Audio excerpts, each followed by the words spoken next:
For all her titles, a Hall of Fame-worthy career that spanned more than 15 years, there had always been a central irony to Maria Sharapova. Hers was an image built on glamour and grace, upscale brands aligning themselves with an athlete who projected an international elegance.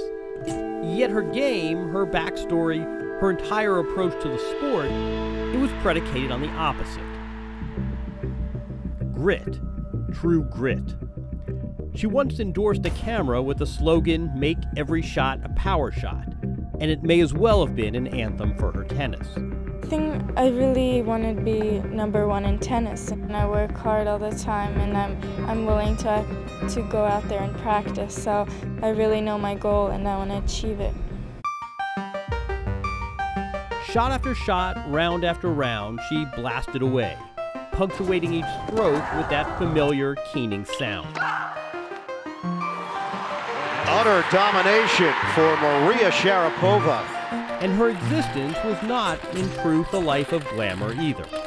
Rather, she was tennis's answer to a gym rat, a grinder, a technician, a worker.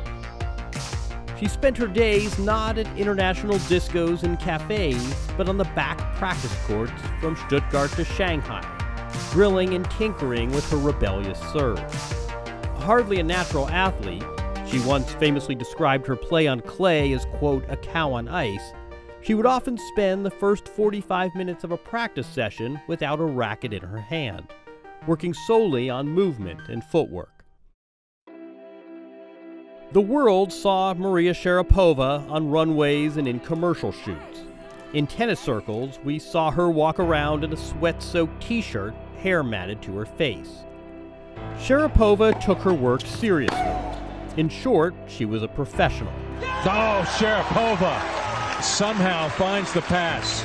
Tennis was passion, but it was also her job, not a hobby. And she was rewarded for it. At age 17, in her first Grand Slam final, she took down the mighty Serena Williams at Wimbledon.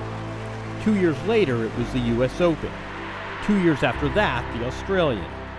Then she completed a career slam in Paris, twice.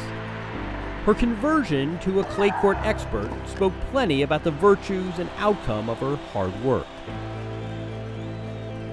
Along the way, there were stumbles. After that Wimbledon breakthrough, she never did solve the riddle of Serena Williams, failing to beat her again after 2004. And yes, there was a positive drug test in 2016 that resulted in a suspension. I did fail the test, and I take full responsibility for it.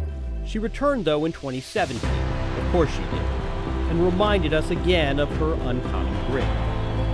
For all the glamour shots and all the power shots, this will be the enduring image, the enduring legacy. Sharapova pumping her fists, fixing her gaze, sweating, competing, and winning.